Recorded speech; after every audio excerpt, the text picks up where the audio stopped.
Well. Apparently, a truckload of files has appeared at Pam Bondi's office. Well, not her office, but at the FBI. But she assures me she has them, or somebody has them. Look, I want to be very clear.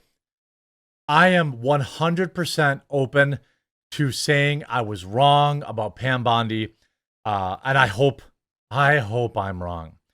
But we all saw the binder debacle last week, and these spending time on news shows on Fox News saying you have something when you could very easily prove that you do or don't seems odd to me. But there have been some shakeups. Now, I know a lot of you like me are probably going to groan a little bit at this, but the head of New York's FBI field office, the one that told his agents to dig their heels in when Trump won the election, the one that allegedly is behind holding up the release of those files, has been forced to resign. Now, many of you, like me, might be saying, ooh, he was fired, big deal. And you'd be right. I don't care that he was fired. I want him in prison. He's obstructing. He's ignoring an executive order from the president. Okay, ignoring an order from the attorney general. It's got to be a crime, Now, maybe they're going to prosecute him later. This whole him holding back the files thing was late last week or early the week before. And hopefully, there's still charges coming. But here, head of FBI's New York field office, James Dennehy, forced to resign amid Trump shakeup. The top FBI agent in New York was ousted, saying he had not given saying he wasn't given any explanation for the decision from Washington. James Dennehy, a U.S. Marine Corps veteran who joined the Bureau after September 11th, announced he was forced to resign in a letter to staffers at the FBI New York field office. Late Friday, I was informed that I needed to put in my retirement papers today, which I just did. I was not given a reason for the decision, he wrote in the missive obtained by the Post. Then he apologized for the abruptness of his resignation in the letter, which he calls his colleagues an office of professionals who will always do the right thing for the right reasons. He knows exactly why he was fired. Everybody knows exactly why he was fired. His final note to staffers included one of his signature top 10 lists. This one was rattling the things he'll miss about working for the FBI. Among them were the independents.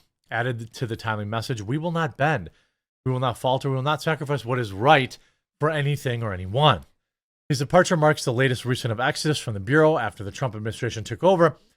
Then he had a high-profile battle with acting director, Attorney General Emil Bov last month, penning a defiant email to staffers, urging them to dig in after officials tasked with investigating the J6 incident at the Capitol were forced out of their roles.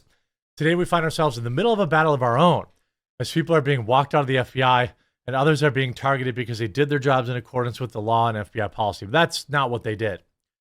They did their jobs in accordance with persecuting Trump supporters in an effort to smear Donald Trump. That's what they did. Now, there he was charged with overseeing, all sorts of stuff. I've been there many times in my life. You see, they slow walk their duty, which is the same thing as not doing their duty. They make it sound loyal and dedicated if they want, but the truth was that they deliberately kept information that was requested back from the AG and the president. When you get told to resign, it's not because of administration. It's the worst thing you can do to give an opinion on how great you think everyone else in the office is. I was not given a reason for this decision. I strongly suspect he knows exactly why he was forced out and likely involved in some sort of political partisanship or inappropriate behavior related to his ethics. Again, I've always said, and I stand by this, I am sure there are good FBI agents. I'm sure most FBI agents are good, want to do good. Why wasn't he fired on day one? He was installed by Ray on his way out the door. This is common sense stuff. Isn't he the one that blocked the release of the files? He was clearly part of it to some extent. You hear James Dennehy gone. I think, hopefully prison's next for him. If they have, if what I assume is true about him.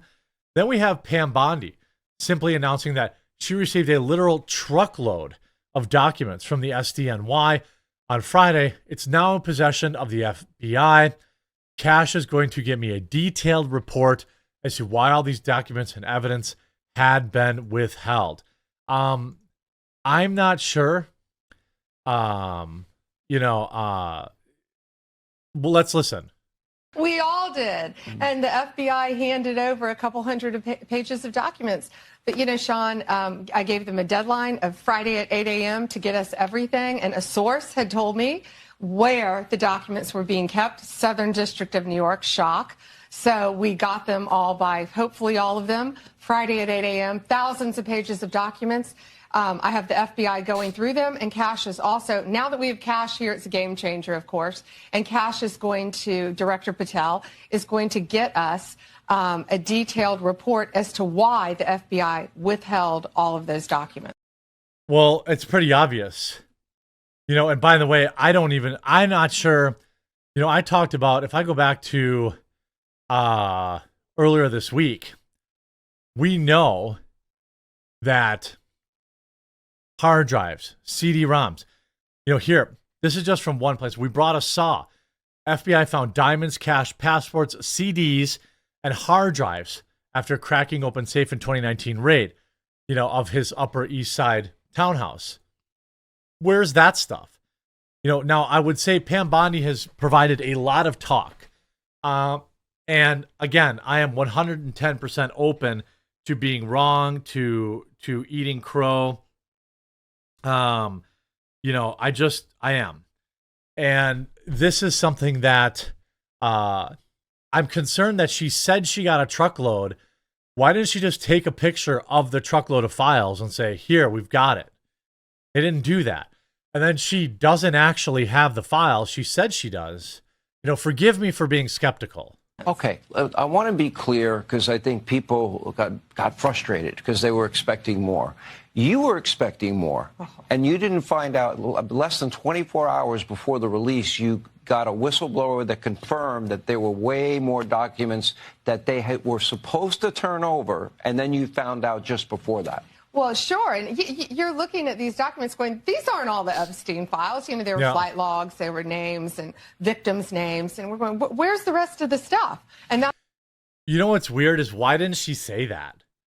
I'll never, a lot of apologists keep saying like, well, she was playing 4D chess. They were working on charges. Trust me, they weren't.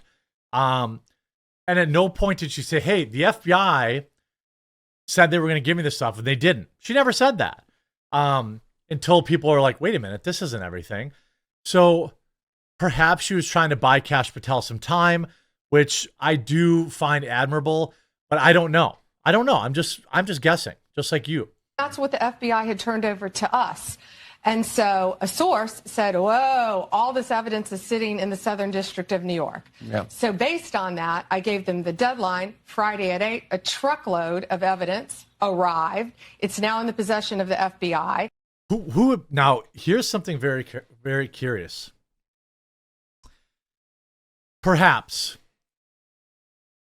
she misspoke. But if it wasn't in possession of the FBI before, who was in possession of it? Cash is going to get me and himself, really, a detailed report as to why all these documents and evidence had been withheld. And, we're going to go through it as fast as we can, but go through it very cautiously to protect all the victims of Epstein, because there are a lot of victims. Well, you had identified in phase one over 200. There was no phase one. Phase one was a joke. Over 254. Mm-hmm. Okay. Now, is that the only thing that would be redacted? Will everything else be made public that you get in your possession? Yeah, the FBI hasn't had, obviously, they haven't looked at the thousands of pages of documents that they've just received Friday. Yeah. But really? They never looked at it? Cash has a team going through them, and it's always about protecting the victim. But you know what? We believe in transparency, and America has the right to know. The Biden administration sat on these documents. No one did anything with them. And why were they sitting in the Southern District of New York? I want a full report on that. Sadly, these people don't believe in transparency, but I think more, unfortunately, I think a lot of them don't believe in honesty. And it's a new day, it's a new administration, and everything's going to come out to the public. The public has a right to know. Americans have a right to know. And that goes the same with the JFK files, JFK, RFK files, Martin MLK. Luther King. Yep, absolutely. What are the things that, and Wait, did you get them though?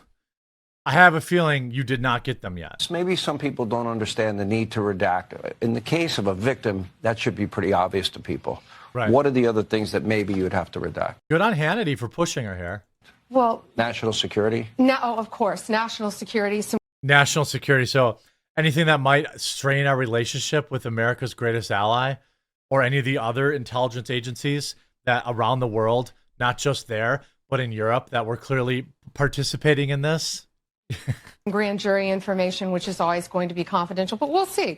Let's look through them as fast as we can, get it out to the American people, because the American people have a right to know, not only on that, but on Kennedy, on Martin Luther King, on all of these cases that the Biden administration has just sat on for all these years. So yeah, it's really, it's not sad, it's infuriating that these people thought that they could sit on this information, but they can't. It's a new day, and we believe in transparency, and it's going to come out. And when we redact things, Sean, what we're going to do is not just pull pages out like they used to do.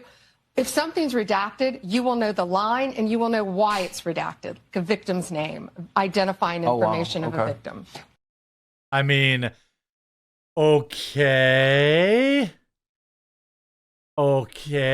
like, I don't, look, I don't know. Hey, look, I hope I'm wrong. I hope I'm wrong. I really do. I really do. We're going to find out. You know, I would like to see, you know what would be great is just give me like 20 or 30 documents that are already out there, or I mean, that aren't already out there. They don't have to be bombshells, but just say, hey, look, new stuff is coming out. Here's a taste of the new stuff. And I would gladly give them more time now. I will gladly give them more time to show me you have this stuff. All right, don't go on Fox News and say you have it, because you did that already. But it could be a very excellent week. I hope you're informed by this video. If you were, please do leave a like on it. If you haven't yet, please subscribe or follow down below, and we'll talk to you again real soon.